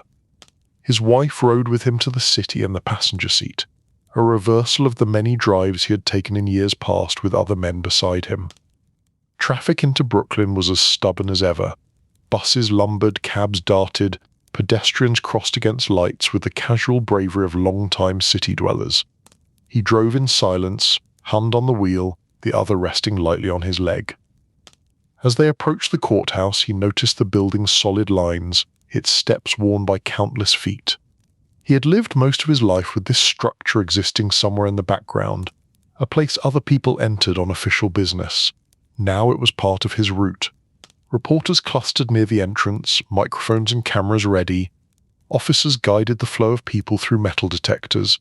Lawyers in suits hurried up and down the stairs. For a moment he sat in the parked car and watched the scene. The courthouse had, in a strange way, its own version of yard life. People lined up, checked in, were sorted into rooms. Instead of trucks bearing loads, there were defendants carrying their own histories. Instead of weigh scales, there were judges and juries. He stepped out into the noise. A reporter called his name, asking for comment on the charges, on the alleged control of the carting industry, on the accusations tied to violence in Suffolk County. He did not answer. His attorney had been clear. Let the legal filings speak. Anything said on the steps would be chopped into sound bites and played back without context. Inside, the air was cooler. The security check was routine, pockets emptied, belt removed, items passed through a scanner. For a man who had spent his life minimizing his official footprint, the feel of fluorescent light and government tiles was unsettling. They found the courtroom where his case would be heard, one room among many. It had wooden benches, a raised bench for the judge, and the familiar layout anyone who has watched a courtroom drama would recognize. The difference was that this time, the drama was his. As the proceedings began, he shared space at the defense table with other men whose names had appeared beside his in the indictment. Some nodded to him in brief acknowledgement. Others kept their eyes forward. Everyone had their own calculations, their own fears, their own strategies. The prosecutor read through the charges in a steady voice, outlining the alleged scheme, how routes had been assigned, how competitors had been pushed, how customers had been encouraged or discouraged in their choices. Charts and diagrams were mentioned, showing links between companies, unions, and individuals. Hearing his life described in this careful, accusing narrative was like listening to a stranger summarize his biography using only the harshest details. When it was his turn to enter a plea, he rose with the others and spoke the expected words, "Note guilty." 3 simple syllables standing between him and the story the government wanted to tell. The judge set schedules for future motions and hearings. Lawyers on both sides used terms that would have sounded like another language to many of the drivers and helpers who still rolled down Long Island streets every morning. Afterward, he exited into the afternoon light. Cameras followed. Questions were thrown again.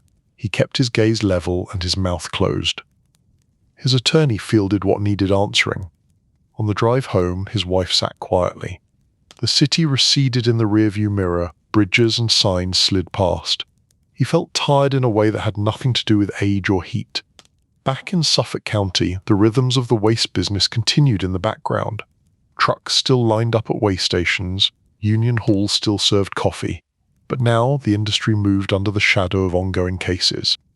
There were also civil suits brought by customers and independent haulers naming him and others as participants in a long-running arrangement that had allegedly cost them money and freedom of choice. The language in those complaints echoed the criminal charges, but with a different focus. Damages, restitution, monetary responsibility. In yet more conference rooms, he sat with another set of attorneys who explained how these civil cases might play out. Settlements, consent decrees, the possibility of court orders reshaping the industry itself. He thought of his old map, now long gone, and imagined judges and regulators drawing their own lines across the same streets, deciding which firms could bid where, under what rules. Occasionally, during breaks from these legal discussions, he would step outside and walk a block or two. The city sounds wrapped around him, horns, footsteps, snatches of conversation. On one such walk, he passed a commercial block where a truck from a major corporate hauler was making a pickup. The truck was shiny, its logo modern and confident. The crew wore matching uniforms with reflective stripes. A tablet computer sat on the dashboard. He watched them for a few moments. The men worked quickly, efficiently, under the eye of regulations and company policies rather than the invisible lines he had once helped draw. In that moment, he had a strange sense of having stepped out of his own time. The battles that now consumed his days in court were in some ways already decided on the streets. The future of the industry had been claimed by larger forces, by corporate consolidation and stricter oversight, by public awareness and legal scrutiny. What remained for him personally was to navigate the consequences of the past. Back at home, the mail continued to arrive. Some days brought more legal notices. Some brought small kindnesses. A card from a relative, a note from an old driver thanking him for past help in a difficult moment. He kept those kind notes in a separate drawer, a quiet counterweight to the heavy official packets. At night, when the house was still, he sometimes thought about the phrase United States v. Avellino. It was a tidy way to name a case.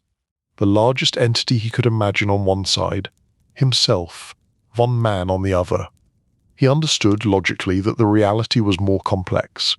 The case involved many people, many events, many decisions spread across years and miles. Yet the caption stayed in his mind like a simple, stark headline. He had once believed that he understood every route, every account, every quiet agreement that mattered in his worlds. Now he was learning that there were other maps, drawn in offices he had never visited, with his name marked in ink he could not erase. The truck still rumbled in the distance, at dawn. He still rose to make coffee and read the paper, but the morning mail had become something else entirely. A daily reminder that the system he had served was now being weighed, counted, and judged by a different scale. Chapter 7. Inside Time. The first door closed behind him with a sound he knew he would remember for the rest of his life. It was not a sharp slam, more a heavy mechanical sigh, metal settling into metal. Another door waited ahead, and another after that. Each one marked a step away from the world he had spent decades moving through and into a world that ran on different rules. The intake process began with paperwork. That part almost comforted him. Forms had always been part of his life. Contracts, invoices, union reports, notes from lawyers. Now the forms had a different letterhead. United States Bureau of Prisons. A clerk read out his name, his date of birth, his register number. There was something oddly polite in the way the clerk did it, as if they were checking him into a hotel instead of a federal facility. They took his belt, his watch, the small objects that had travelled with him for years. Each item was placed in a bag and labelled. He watched his life shrink into a handful of tagged belongings. He changed into prison clothes in a small room where the walls were attired off-white. The fabric felt stiff and unfamiliar. His reflection in a thin mirror looked like a stranger playing a role. The posture was still his, the eyes still dark and alert, but the clothes told another story. A guard led him down a corridor lit by harsh fluorescent lights. The air smelled of disinfectant and something less definable, a mix of old sweat, institutional food, and time. Doors lined the hallway, each with a narrow window. Voices floated from some of them, muted and indistinct. They showed him his cell. It was small but not surprising. A bed bolted to the wall, a metal sink and toilet, a shelf for a few books, a barred window high up that let in a slice of sky. The door closed with that same resigned metal sound. For the first time in many years, he was no longer the man who directed routes and meetings. He was an inmate, one of many, subject to schedules and counts set by others. The weight of that shift settled on him slowly, like dust accumulating on a forgotten surface. His first days inside were a blur of orientation. He learned the routines. Wake up when the lights came on, stand for count, hands visible, move in line to the dining hall, where trays slid across a metal rail, go to assigned areas for work or recreation, return when told. He discovered that time here had its own texture. It could be heavy and still were moment, then suddenly sliced into pieces by whistles, announcements, and keys rattling at doors. On the yard he found the track, a simple loop of packed ground worn down by countless shoes. Men walked its circle in pairs or small groups, some talking quietly, some lost in their own thoughts. He joined them, taking one measured step after another. At first he walked alone, content to listen. Fragments of conversation drifted past him, stories about cases, about appeals, about lives on the outside, complaints about food, about staff, about the unfairness of everything, jokes about age, about aches, about how slow the mail could be. In time he fell into a steady rhythm with a few other older inmates. They were men with grey hair, lined faces, and the kind of calm that comes after you realise shouting does not change much. One had been in the union world. Another had done time for financial schemes that would have bored most of the drivers Salvatore used to manage. They talked about weather, about sports, about the food, about their grandchildren. They rarely asked each other for detailed stories about what had brought them there. If a man volunteered some of his history, the others listened without judgment. It was as if each understood that everyone here carried a heavy file somewhere in a cabinet, and that file spoke loudly enough. When they did talk about their cases, they used general terms. My situation. My thing. They complained about prosecutors, about judges, about laws that had changed over the years. They shook their heads at sentencing guidelines that stacked years like bags of trash on a cart. Salvatore found a strange comfort in these walks. He could not control the route here. The track was a fixed loop. but the regularity of it reminded him of the old days mapping streets. One lap, then another, then another. You measured progress in circuits, not miles. Work assignments came next. He was given a job in a part of the facility where he helped with simple tasks, sorting supplies and moving them where they needed to go. It was not glamorous, but it filled hours and kept his hands busy. He approached the job the way he had approached most things in life, methodically. There were tasks to be done, sequences to follow, small efficiencies to find. The staff noticed. In a place where many men dragged their feet, someone who worked steadily and without attitude stood out. Some staff members were curt, some were indifferent, a few were quietly respectful. They had seen many kinds of men pass through. Some came in loud and angry, some came in bewildered. The quiet ones, the ones who followed the routine and did not make trouble, were easier to deal with. He did not look for favors, he knew better than that. The system here was rigid, and trying to bend it openly rarely ended well. Instead, he aimed for a kind of low-profile reliability. From time to time, newspapers made their way inside. He read them when he could, scanning for news about the outside world and about the cases connected to his own. He saw articles about consent decrees reshaping the private sanitation industry, about new regulations, about major corporate haulers buying up smaller firms. The old world of small yards and quiet arrangements was being absorbed into something larger, more faceless, more heavily supervised. He read names he knew. Some were co-defendants facing their own trials and sentences. Others were former allies who had chosen different paths, some of them cooperating with authorities. The papers also mentioned civil judgments in cases tied to the waste business. Customers and independent haulers were winning damages. The phrase private sanitation cartel appeared again and again, as if it had become a standard label. In the television room, news anchors discussed organized crime crackdowns in various cities. Sometimes his own case was mentioned briefly, part of a wider effort to clean up certain industries. His name would appear on the screen for a few seconds, then vanish as the story moved on to other things. Other inmates glanced at him when that happened. Most already knew who he was, in general terms. In a place like this, reputations move faster than mail. He did not boast about his past. He did not pretend innocence in every respect. When conversations turned to stories about the outside, he focused on work details, on union politics, on the logistics of moving trash, more than on the darker edges. He told Dunn younger man that if you wanted to understand power, you should watch who controlled the schedules. In his world, the person who decided which truck went where and when had more influence than the loudest tough guy in any bar. The younger man laughed and said that only someone from the waste business would describe life in terms of routes and pickups. Salvatore smiled and said that all systems were routes and pickups in one form or another. You just had to learn what you were really collecting and where it ended up. As months turned into years, he watched the seasons change through narrow windows and fenced yard space. In winter, snow dusted the yard and turned the track into a crunching path. The cold seeped through layers of clothing. Breath came out in puffs of white. The sky often looked like a lid. In spring, patches of grass tried to assert themselves in corners, only to be trampled back into the dirt. A few small trees near the fence grew leaves that trembled in the breeze. They were a reminder that the world still cycled on regardless of how many men were locked away. Summer brought heat that pressed against the walls.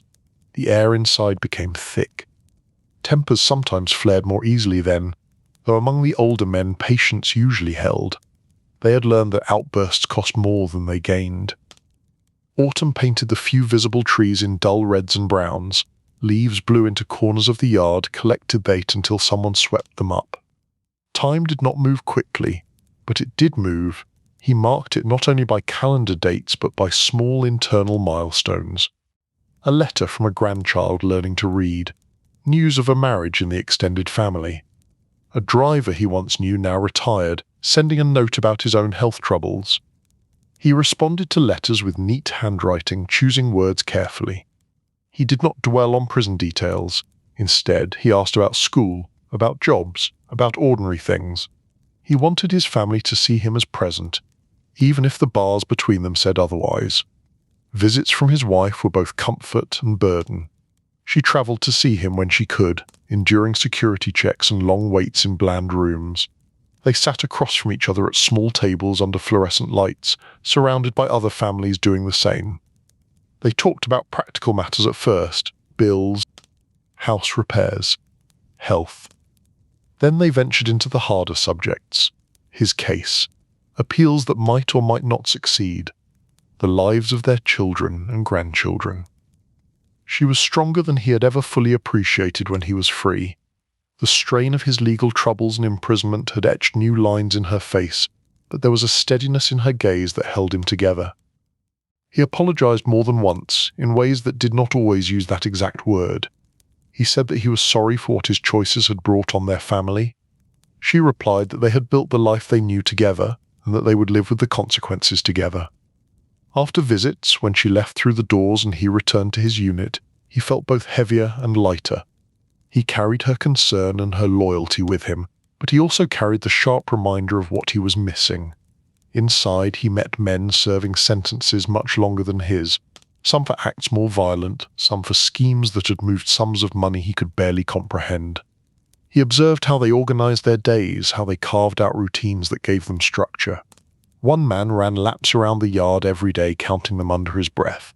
Another devoted himself to books, working through long histories and thick novels, using the prison library like a private university. Salvatore found his own balance between motion and reflection. He walked the track, he worked his assignments, he watched the news, he thought. He thought about the past with an honesty that had been harder to reach when he was busy orchestrating routes and meetings. In here he had fewer distractions.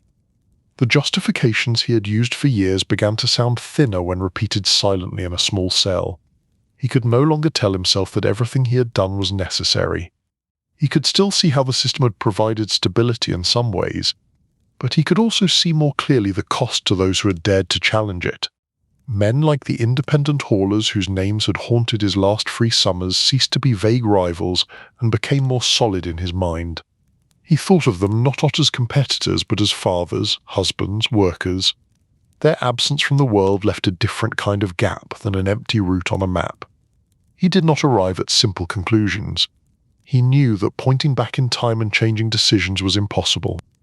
But he also knew that admitting complexity, even only to himself, was better than hiding behind easy slogans about business and tradition. Near the end of his time inside, the world outside seemed to accelerate. The television reported on new mayors, new city projects, new scandals in industries unrelated to his. There were stories about technology he barely understood: the internet, email, new ways for people to communicate instantly across distances that once would have required a drive and a handshake. He realized that the networks that had once defined his life, built on personal contact and unspoken understandings, were being replaced by networks of wires and screens. It was easier now in many fields to follow the money, to track the routes, to record the conversations. He sometimes wondered how long the old system he had served could really have survived, even without the prosecutions. The world was closing around such arrangements, tightening rules, shining lights into corners that had once stayed comfortably dim.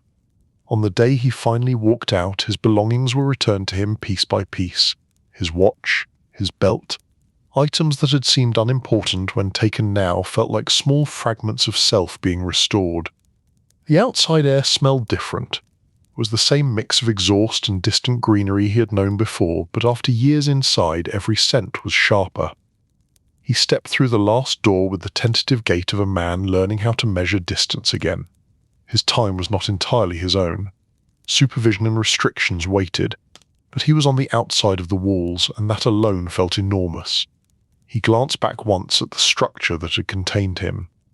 It looked solid and indifferent, a place built to hold not bodies but the leftovers of many choices. Then he turned toward the road that would take him home, to a Long Island that had changed while he was gone, and to a world where the routes he once controlled existed now mostly as memories and cautionary tales. Chapter 8: Long Island in Slow Motion. When he returned to Long Island, it was both familiar and strange, like a street seen through a windshield after a heavy rain. The outlines were the same, but the details had shifted, blurred, or sharpened in unexpected ways. The first drive from the facility back towards Suffolk County was quiet.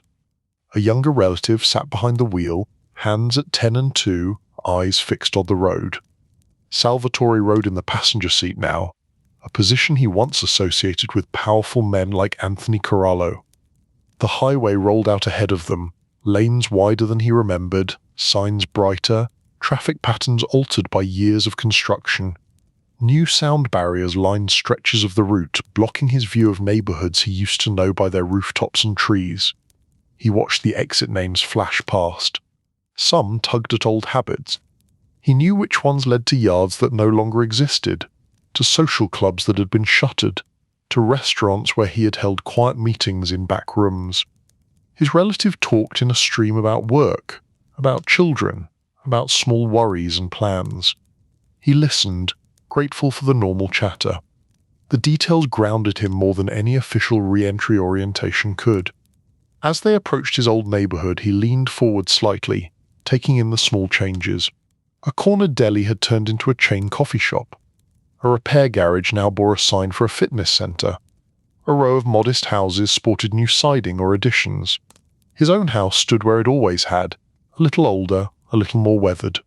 His wife had kept it up as best she could. The paint on the trim showed fresh strokes in some places, older layers in others. The yard was neat, the shrubs trimmed, the driveway clean. When he stepped out of the car and felt the slight give of his own walkway under his feet, something in his chest loosened. Walls, rules, counts, the clang of metal doors, all of it faded a little as he crossed into his own doorway. Inside, the house smelled of cooking and furniture polish. Familiar objects waited for him. The same framed school pictures on the wall, now joined by later photos of graduations and weddings. A familiar painting above the sofa. The clock in the kitchen that had ticked away so many early mornings. His wife embraced him with a mixture of relief and quiet sorrow. They had both imagined this moment many times. Nothing in imagination prepares you for the feel of it, the weight of a human being returned after years counted out in reports and visiting room schedules. The first days back were a mixture of normal and strange.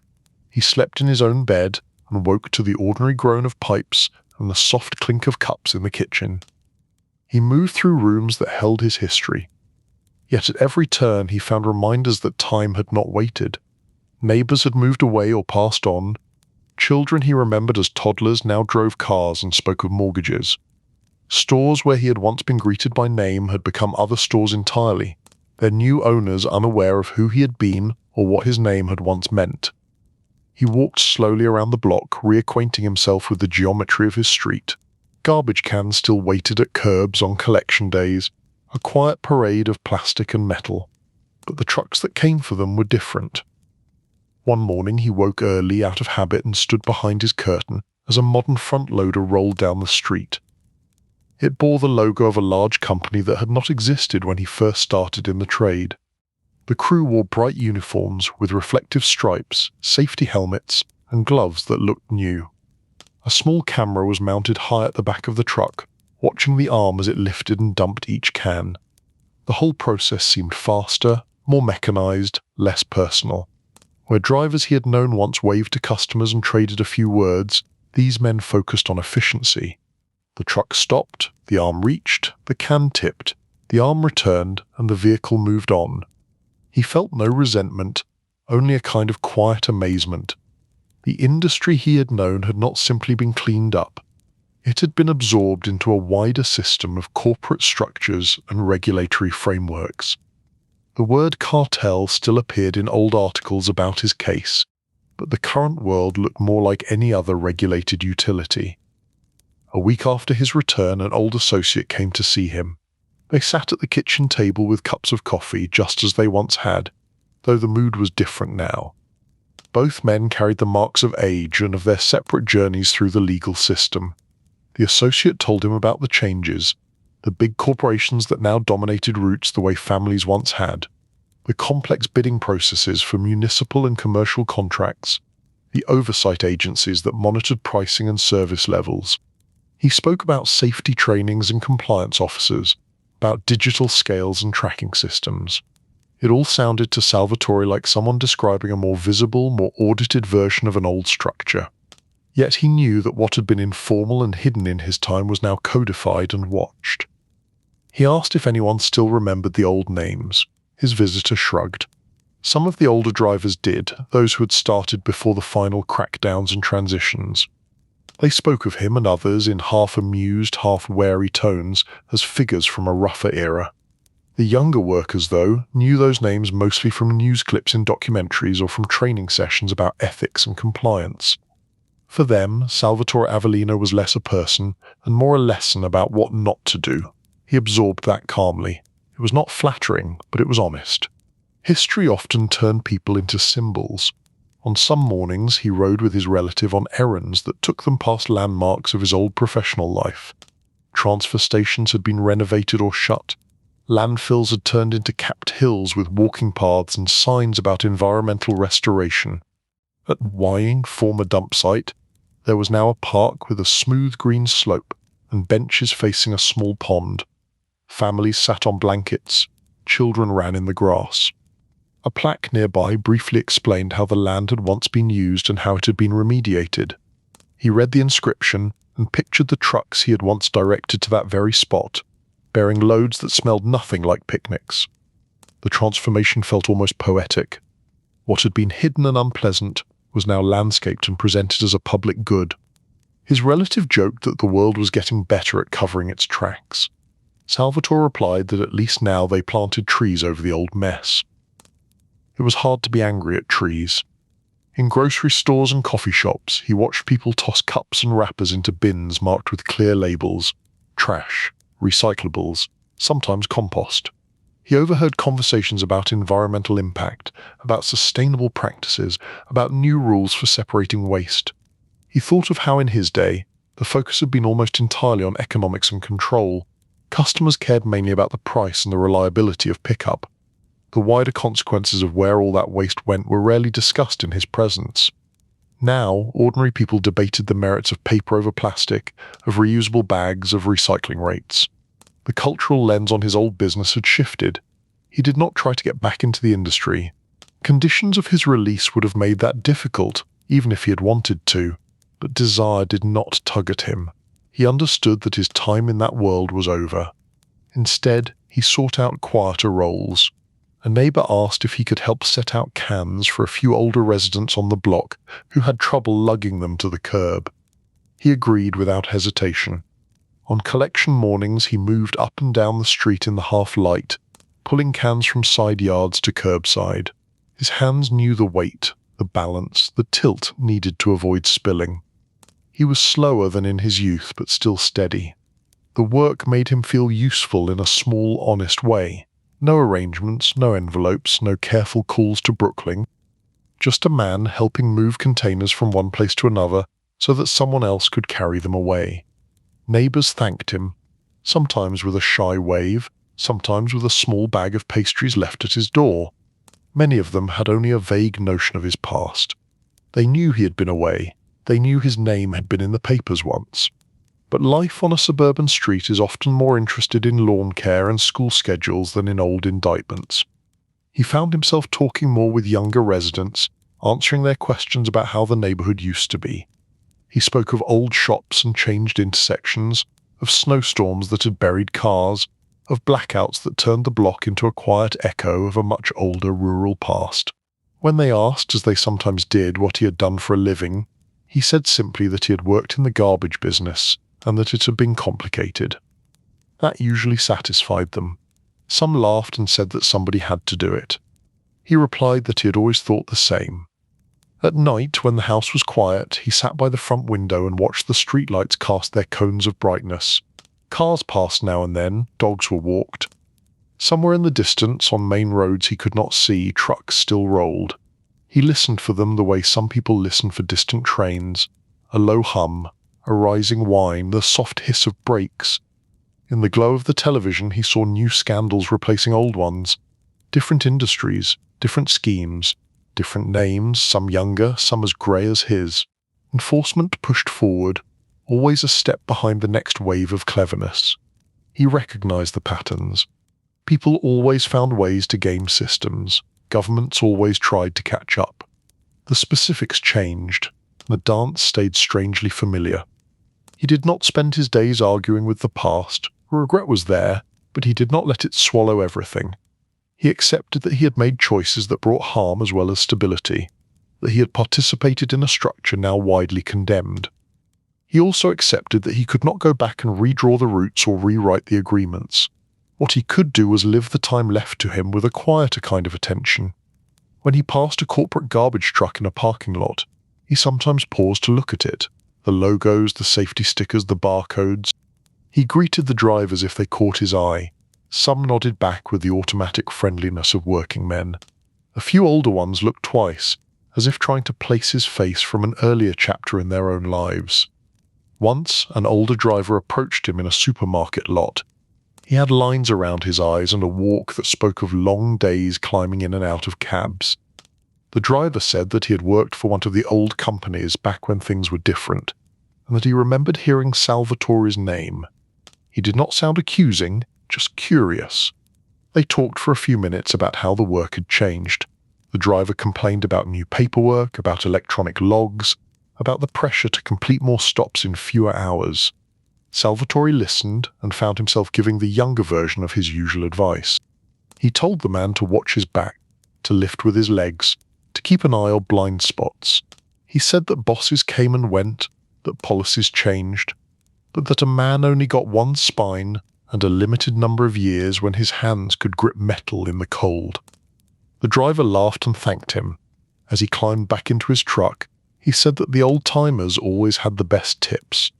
Then he drove off to run a route designed by a computer. In moments like that, Salvatore felt a thin thread connecting his past and present, stretched but unbroken. He was no longer the man who kept the map of routes in his head for an entire borough, but he still understood the basic truths of the work. The world around him moved in slow motion and fast motion at the same time. Days at home passed with a predictable rhythm. The larger world flashed new headlines at dizzying speed. He chose, as much as possible, to live in the slower lane, to walk to the corner store instead of driving, to sit on a bench in a small park built over old refuse and listen to children argue about playground rules, to take his time carrying trash cans for neighbors on cold mornings, remembering with each step the weight of things people throw away. In the distance, at certain hours, he could still hear the faint growl of compressors and the roll of heavy tires on asphalt. That sound, once a symbol of control and profit and potential trouble, had become, for him, the background music of ordinary life. A reminder that the city and its edges were still breathing, still consuming, still discarding, still relying on unseen hands to keep the cycle going. He had been many things in connection to that cycle: manager, enforcer, negotiator, defendant. In the autumn of his life he was content to be something smaller and simpler. A man on a quiet street, listening to the echo of trucks in the night, and accepting that the world had moved on, carrying his history with it like another load sent to a distant landfill, covered over, but never entirely gone. Chapter 9. The Last Route. The first time he helped his neighbour with the trash cans, it was almost an accident. It was a cold morning in late autumn. The air had that crisp bite that woke up his lungs and made his joints complain. Frost clung to the roofs and the grass. He stood at his window, coffee in hand, watching the block prepare for collection day. Across the street, old Mr. Rossi was wrestling with a heavy can. The man had been strong once. You could see it in the way his shoulders were built, even though they had settled now. But age had a way of sneaking weight into everything, especially metal and plastic. The can tipped, not all the way, just enough that one wheel lifted off the ground. Rossi steadied it and stopped, breathing hard, his hand pressed against his side. Without really thinking, Salvatore set his mug down and stepped outside. The cold air slapped him awake. He crossed the street. His feet knew this walk even though until then he had only taken it in his mind. Rossi turned, surprised, as Salvatore reached for the handle. "Let me," Salvatore said simply. No fanfare, no long explanation.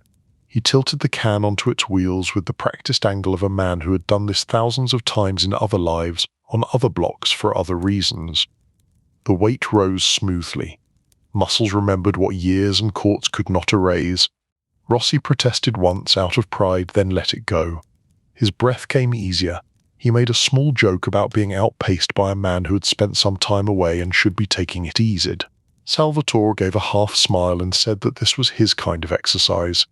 He rolled the can to the curb and set it down in a clean line with the others. The small click of plastic against pavement felt strangely satisfying.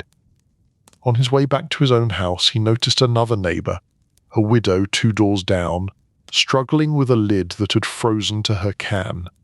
He stopped there too, tapped the edge, lifted it free and brought her container out for her.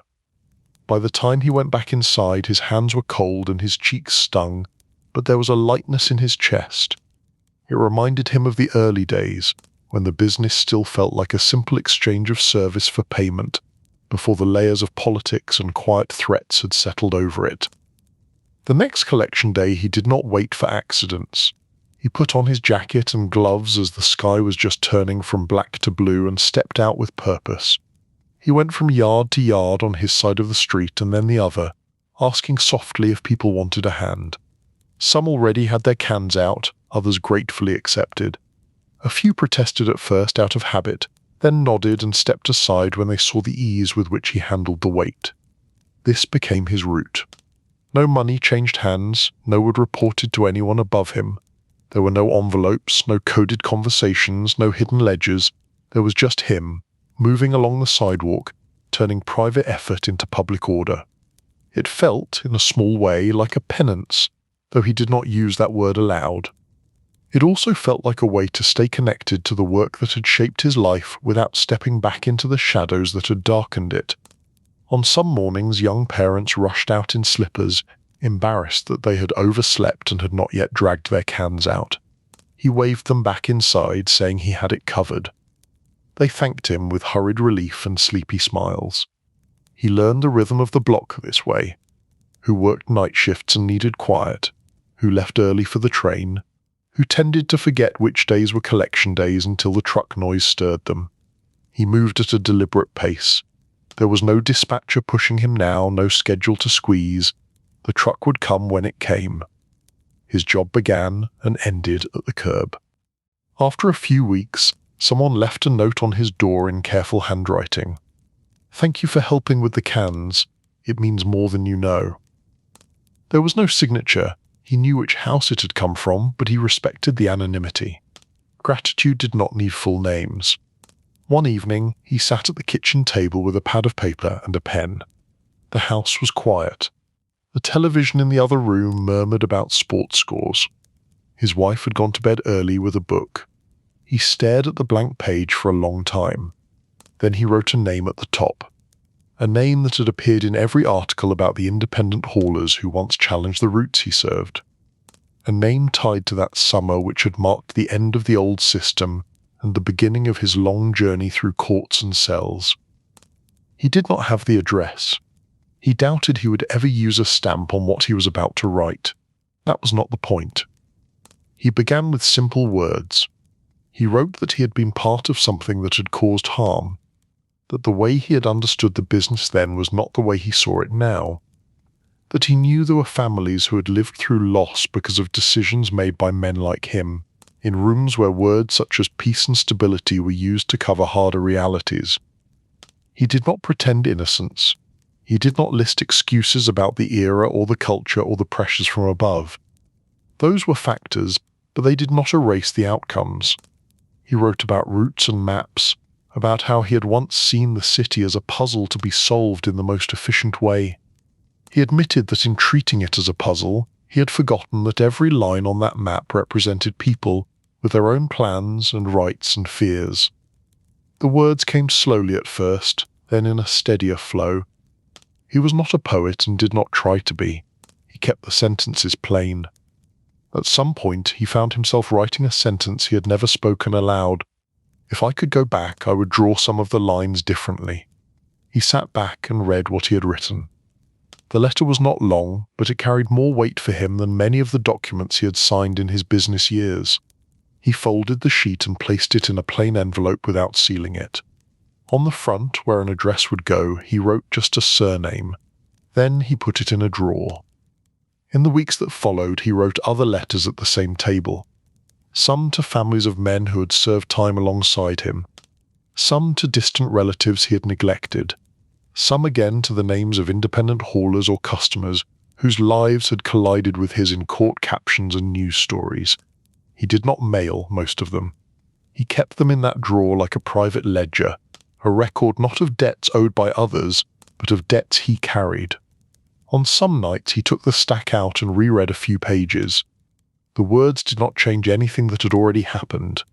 They did not bring anyone back or erase any sentence. But they made his thoughts less cloudy. They gave shape to feelings that might otherwise have stayed as a dull, formless weight.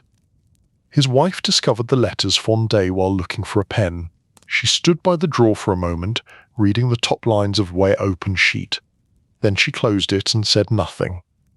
Later that evening she told him that everyone had their own way of talking to the past, and that if this was his, she would not interfere. He nodded, grateful. There was a quiet kindness in her restraint. Outside the house, life on the block continued. Children grew, cars changed, new families moved in bringing different languages and cooking smells to the street. One of the newer neighbours was a young couple with a small boy who loved trucks. On collection days, the child would stand at the window or on the steps, pointing and shouting in delight as the big vehicle approached. Salvatore sometimes timed his own route for those mornings, so that he would be outside when the truck came. He watched the boy bounce on his toes as the arm rose and the can tipped. One day, the child ran up to him afterward, eyes wide, and asked if he had ever driven none of those. For a moment, time folded. He saw himself behind the wheel of a dark sedan with a boss in the passenger seat. He saw the yard at dawn, trucks lined up like tired horses waiting for their turn. He saw drivers laughing as they climbed into cabs, unaware of the legal storms that years later would sweep many of them into headlines and cells. Yes, he said slowly. Long ago. Was it fun, the boy asked. He considered the question carefully. Some parts, he answered. The early mornings, the satisfaction of finishing a long route, the feeling that you were part of making the city livable. He did not mention the meetings, the pressure, the calls from Brooklyn, the nights that ended with him staring at the ceiling wondering where the line between keeping order and causing harm had been crossed. The boy nodded, apparently satisfied. Then he ran back to his mother, who waited at the stoop with a smile. As the boy grew, he sometimes came over to help Salvatore move cans, pushing small ones while the older man handled the heavier ones. They turned it into a kind of game, measuring who could line up the straightest row on the curb. In those small competitions, Salvatore saw a different way a life connected to trash could unfold. Not through fear and hidden rules, but through simple service and the occasional delighted shout of a child watching a machine do its chore. The seasons turned again. Leaves piled at the edges of driveways. Snow came and went, leaving salt stains on the sidewalks. In spring, the park built over the old landfill filled with joggers and families. He and his wife sometimes walked there, following paths that curved over buried history. Near the top of Wat Hill, there was a bench that overlooked a small pond. Ducks paddled across the surface, leaving ripples. A sign quietly explained how methane vents had been installed under the ground, how layers of soil and protective material sealed old waste away from the fresh grass and playground equipment. He read the sign every time he passed it. It was strangely comforting to see technology and effort put into covering what had once been dumped without much thought. He understood that you could never fully erase what had been buried, but you could try to keep it from harming anyone else. In the evenings he returned to his place by the living room window. The chair air had moulded to his shape over the years. The lamp beside it cast a small circle of warm light. He watched the street settle. Porch lights blinked on and off. A delivery van hummed past. Somewhere, a garage door opened and closed. He found himself breathing more slowly in those moments, as if matching his lungs to the pace of the block. The past did not vanish. It lived with him, in the letters, in the memories that rose whenever a truck engine growled in the distance, in the legal records that would forever carry his name. Yet the present had its own weight. He could hold a trash can steady for someone who could not. He could listen when a neighbour needed to complain about taxes or weather or the price of bread. He could answer a child's questions about machines without turning every answer into a confession. One night, as he stood at the window, he realised that he no longer expected the sound of sirens for himself. For years, every sudden wail in the distance had made him tense. Old reflexes he had not admitted to anyone. Now, when he heard them, he felt concern for whoever they were rushing toward, but he did not feel the old jolt of personal fear. His life had narrowed, but it had also clarified. He knew where his days began and ended. He knew which small acts were his to perform. The route he walked now was only a few houses long, but it was his last one, and he tried to walk it with more care than any he had ever been paid to run. Chapter 10. Night Drive. The idea for the night drive came from his granddaughter. She was no longer the child in the glitter costume pinned to his refrigerator. She was a grown woman now, with a job in the city and a small car that still smelled faintly of new upholstery and coffee. One Sunday afternoon, as they sat at the kitchen table with plates of leftovers between them, she mentioned that she sometimes drove through certain parts of Queens and Brooklyn after work, just to clear her head before heading back to her apartment. He smiled at that. He had done his own thinking behind a wheel once, though his paths had been mapped for reasons she only half understood. She looked at him thoughtfully and asked if he ever missed driving those routes. Note the business, she added quickly, just the feeling of moving through the city at night. He paused with his fork halfway to his mouth.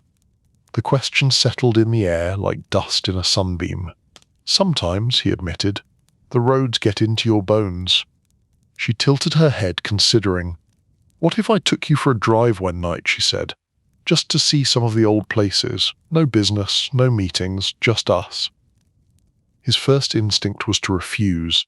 It felt unnecessary, indulgent even, but there was warmth in her eyes and curiosity that did not come from morbid interest. She wanted to see the city through his memories, not through headlines. All right, he said slowly, one night. They chose an evening when the sky promised to be clear.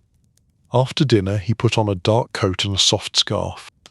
His wife kissed his cheek and told him not to stay out too late, with a hint of mock sternness that made them both smile.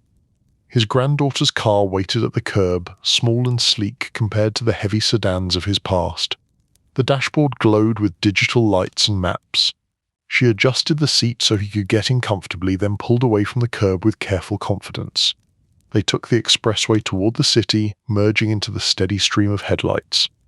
Overhead lights swept across the windshield in regular beats. He sat in the passenger seat, watching the familiar road roll up under new tires.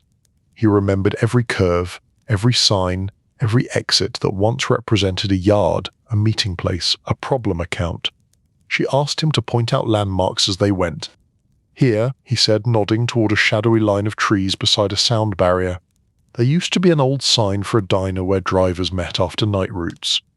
Over there, he gestured toward a cluster of taller buildings, was once a modest office where accounts were arranged in ways that never appeared on official invoices.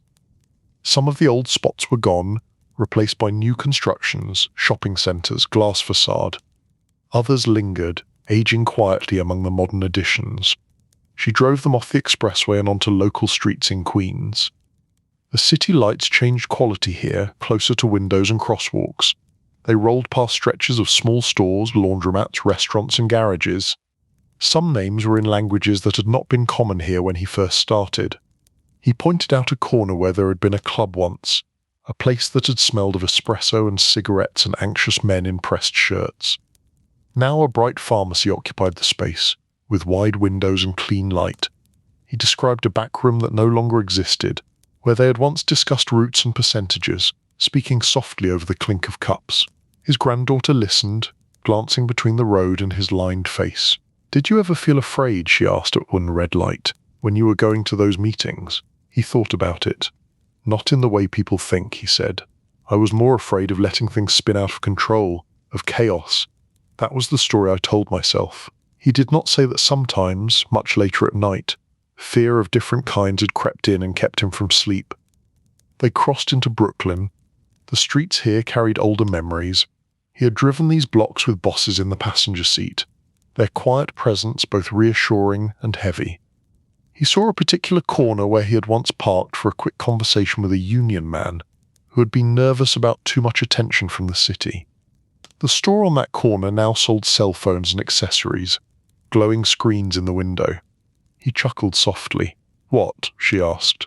"Once," he said, "if you wanted to keep a secret, you needed a quiet corner and maybe a payphone.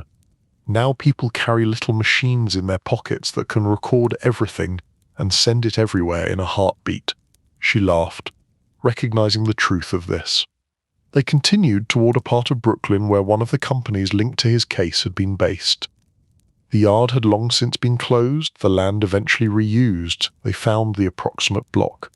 It was dark now, lined with newer buildings and man's fenced lot used for parking delivery vans. He asked her to stop for a moment. They sat with the engine idling. In the dim outline of the lot, he saw shadows of old trucks lined up, men in work jackets drinking coffee from thermos bottles, a younger version of himself checking off names on a clipboard. In reality, the space was mostly empty. A stray cat slid along the fence. A streetlight flickered. "Hard to imagine," she said softly, "that all of that was here." He nodded. "Sometimes," he replied, "I almost cannot believe it myself." They moved on. On a wider avenue, they passed a corporate office of a large waste management company.